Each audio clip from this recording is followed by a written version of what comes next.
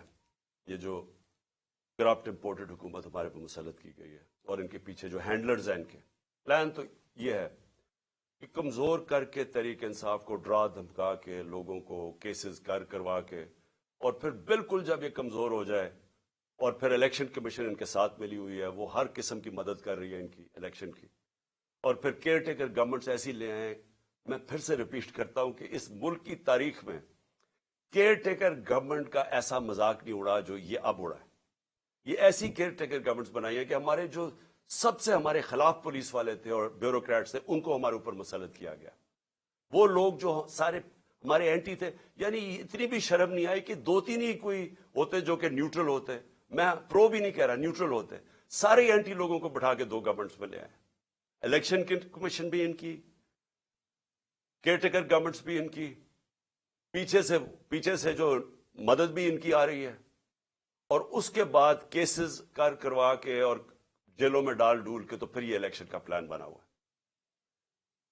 ہم نے جب 25 مئی کو جب ہمارے پر تشدد ہوا تو اگر اس وقت ہم فیصلہ کر دیتا, میں فیصلہ کر دیتا جو ہم نے پلان بنایا تھا دھرنا دینے کا, مجھے پتا تھا کہ اگلے دن خون خرابہ ہونا ہے, کیونکہ انہوں نے اتنا ظلم کیا تھا لوگوں کے اوپر کہ وہاں غصہ تھا. ہم سارے ہمارے ورکرز میں سب میں غصہ تھا, اور مجھے پورا یقین تھا کہ اگلے دن کلیش ہونا اور خون خرابہ ہونا اور انتشار پھیلنا. میں نے وہ کال آف کر دی, جو لانگ مارچ تھی 25 کی صبح کو کال آف کر دی, 26 کی صبح کو. پھر 26 نومبر کو جب لاکھوں لوگ اس پنڈی پہ پہنچے اور ہم نے فیصلہ کیا ہوا تھا کہ ہم ادھر سے پھر اسلام آباد جائیں گے, پھر جب میں نے دیکھا کہ جتنی تعداد لوگوں کی تھی اگر وہ اسلام آباد چلتے تو وہاں پھر کلیشز ہونے تھے, انتشار ہونا تھا, اور پھر ہمیں خوف تھا کہ کلیشز ہونے تھے اور اس کی وجہ سے ملک میں انتشار پھیلا. وہ پھر کال آف کر دی اور فیصلہ کیا اپنی گورنمنٹس کرانے کا. اب ہمارے پاس 2 راستے ہیں. جو یہ کر رہے ہیں ملک گیر, ہم سٹرائکس, پہیا جام, ڈیمونسٹریشن, یہ راستہ ہے. یہ بھی ویسے جمہوریت کا راستہ ہے, لیکن معیشت کا اتنا برا حال ہے کہ اگر ہم اس راستے پہ نکل گئے تو مزید اور نیچے جائے گا. اس لیے میں آج اپنے سارے ورکرز کو, پاکستانی قوم کو, آج سب کو کہتا ہوں کہ تیاری کر لیں. ہم نے جیل بھرو تحریک کرنی ہے. انہوں نے ہمارے اوپر اب اسی طرح کا تشدد کیا. میں اپنے نوجوانوں کو, قوم کو, لوگوں کو تیار کر رہا ہوں کہ اگر یہ سمجھ رہے ہیں کہ اس طرح کا تشدد کرتے رہیں گے اور چپ کر کے بیٹھے رہیں گے تو ہم بہتر یہ ہے کہ بجائے ہم توڑ پھوڑ کریں اور سڑکوں پہ نکلیں, جو ہماری پارٹی تیار ہوئی ہے اس وقت, ہم سارے تیاری کریں جیل بھرو تحریک کی, اور ہم انشاءاللہ پاکستان کے سارے جیلوں بھر دیں گے تاکہ ان کا شوق پورا ہو جیلوں کا. کہ اگر یہ سمجھ رہے ہیں کہ ہمیں اس سے خوف زدہ کر دیں گے اور ہم کسی طرح چپ کر کے پیچھے ہٹ جائیں گے اور اجازت دے دیں گے ان چوروں کو پھر سے اپنے اوپر مسلط کرنے کے لیے, تو یہ ہم ان کا شوق پورا کر دیتے ہیں. تو ساری پارٹی کو اور میں اپنی قوم کو آج کہنا چاہتا ہوں کہ وقت آ گیا ہے, ہم تیاری کریں. میں کال دوں گا, آپ سب تیاری کریں جیل بھرو تحریک کی, اور جیسے میں آپ کو سگنل کروں گا تو سارے ہمارے لوگ نکلیں گے اور ہم اپنی جا کے گرفتاریاں دیں گے, تاکہ ایک ہی دفعہ ان کو پتہ چل جائے کہ قوم کھڑی کدھر ہے. ہمیں پتہ ہے جیلوں میں کتنی کیپیسٹی ہے, اور مجھے پتہ ہے کہ قوم کتنی تیار ہے نکلنے کے لیے, تو ان کا بھی شوق پورا ہو جائے گا کہ دیکھ لیں گے کہ قوم کھڑی کدھر ہے. اس لیے میں آج ساروں کو تیار کر رہا ہوں اور میرے آپ نے سگنل کی انتظار کرنی ہے. پاکستان پائندہ باد. لاہور میں چیئرمین پاکستان تحریک انصاف عمران خان خطاب کرے تو ان کی جانب سے جیل بھرو تحریک کا اعلان کر دیا گیا. ان کی جانب سے کہا گیا کہ تحریک انصاف اس بار سڑکوں پہ